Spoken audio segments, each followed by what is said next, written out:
Good evening, everyone. It is a privilege to be here before you, paying honor and homage to the fighters that lost that day. I want to introduce myself. My name is Christopher Smith, retired Marine Gunnery Sergeant. Before I start, I want to thank my wife and my kids for being here and supporting me. I would also like to give a special gratitude to FTO Martin and School Resource Officer Duvall from my agency that came out to support me. Thank you. I'm honored to have been asked to speak here today, and I'd like to tell you that this is the first time in 20 years that I've spoken publicly about this. So bear with me if I screw it up, okay? You see, my father, Kevin Smith, sacrificed his life on September 11th. He was a firefighter with the FDNY Hazmat 1, and he shared his quarters with FDNY Squad 288. Two units worked closely together. And on 9/11, Hazmat 1 and 288 lost a combined total of 19 men. This was the greatest number of firefighters lost from a single New York City firehouse that day. Everyone always asks the same question: where were you on that day? I was stationed in 29 Palms, California, when my stepmother called me. She told me to put on the news. And when I turned on the TV and I saw the buildings on fire, I asked her if Dad was there. She replied, yes, he called and he said he was on his way. I said, all right, well, I need to get to base. A sense of pride and confidence came over me because this is exactly the catastrophic event that my dad would train for. Another thing that's kind of missed through these ceremonies is my brother Brian was also an FDNY firefighter on 9/11. He was concluding his shift with the FDNY Special Ops Fighting Battalion in Brooklyn when he had heard the first explosion. Brian was sent to the South Tower, and my dad was sent to the North. Neither my father or my brother knew that the other one was there. It wasn't until the next day that in the hospital where Brian was because of his injuries that he knew that my dad was there. Brian said that while he was evacuating the building, he realized that the buildings were going to come down. Soon after, the South Tower had collapsed. Brian said it felt like everything happened in slow motion, and he describes it as if he was running through oatmeal, and then everything went black. My brother Brian is alive today as a survivor and acclaimed hero of the horrific attacks that took place on that day, and he's currently serving as a lieutenant with the Lynchburg Police Department in Virginia. As you might imagine, that painful memories of that day make it extremely difficult this time of year when TV and social media constantly broadcast the collapse of the towers over and over again. This causes me to have to watch the last moments of my father's life unfold. But I always feel my ears lift up and my eyebrows kind of shrug, and as I attempt to hold back the tears. I stand in the crowd memorial services like many of you now in the past 20 years, and I experience that pain every time I hear somebody talk. At first, my dad was one of the firefighters that was not checking in. Then he was one of the missing. My brother Brian, once he healed, and my brother Tommy had searched the debris in search of our dad. This was during the rescue phase. For a while, time stood still, and my family, to help cope, and probably a little bit of denial, would say that my dad had found an air pocket and a bottle of Bacardi, and he was just waiting it out. Rescue efforts turned into recovery efforts for my dad. He was a Marine, he was my hero, and he was eventually presumed dead. During this time, I was sent to New York to be near my family while serving in the Marine Corps. Because of the loss of my dad, I was given the option for a hardship discharge.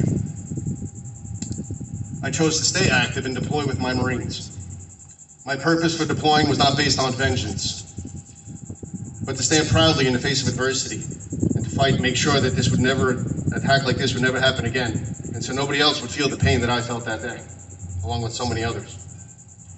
During my time in combat, I grew a deeper relationship with my father. I would ask, Dad, how can I get through this? How can I handle the loss of so much death in the name of freedom, bravery, and sacrifice? It almost felt unfair. Talking to him out loud is how I coped when in my first deployment we had lost a total of 18 Marines. Tour after tour, my bond became more and more meaningful with my father. He was very much a part of me when I deployed to Haiti and to Iraq and Fallujah in 2005. It is evident that my father's fight is running through all of his children's blood. My sister Josephine has lived by the 3 words: make him proud. She has become the first female firefighter, legacy firefighter, to join the FDNY since 9/11. This is one of her biggest milestone achievements and a testament to our family's legacy. My brother Thomas also serves as a firefighter with the Atlantic Beach Fire Department in North Carolina. He had spent weeks at Ground Zero digging endlessly through the rubble in search of our father's remains. Bringing our father home was the only thing that mattered to him. My sister Jennifer, an amazing mother of 2 children, Amanda and Joseph. I've watched as she has been the strength for her children as they learn about a grandfather that they've never met. I am proud of the journey that my siblings and I have been on. My father's blood runs through our veins, and even in death, he is our ultimate protector. He's an inspiration to all of us. He is a mentor, and my family prides themselves on following in his footsteps and the legacy to keep his legacy alive, for the legend that he was and will forever be. They say never forget. Those words will loom in my mind until the day my eyes close forever. Because of my father and every other brave soul who sacrificed their life that day, it is preserving the legacy that we are here today, embodying the phoenix rising from the ashes. I have served with some amazing people in my military career and in my law enforcement career. I've seen them do amazing things, and I know that they would go to the gates of hell with me with a smile on their face. This is a bond that you get by serving in the military or as a first responder. I can only wonder what the final thoughts of my father were that day. One could hope that beyond fear was the onset of peace, knowing that he and his fellow firefighters ran shoulder to shoulder into harm's way to save as many lives as possible. Each year, my family seeks closure. This is done with the support of my beautiful wife and my 2 children. My wife has supported me as I bear the scars of combat and the loss of my dad, and I owe everything to her. When we explain the history of 9/11 to our children and the sacrifice that their grandfather made and the legacy that they continues by my brothers and sisters, we seek not only closure, but to immortalize the memory of my father. I don't know that my family will ever find total closure, but we will keep his memory alive by teaching his grandchildren who he was, not just as a father, but as a human being. For us, closure means that we will never forget, and it means instilling in my children the same values that my father has taught me. In those memories, I find comfort, and part of the healing process for me is that passing on the life lessons that my dad gave to me. Taking my children to New York, where a street was named after my father.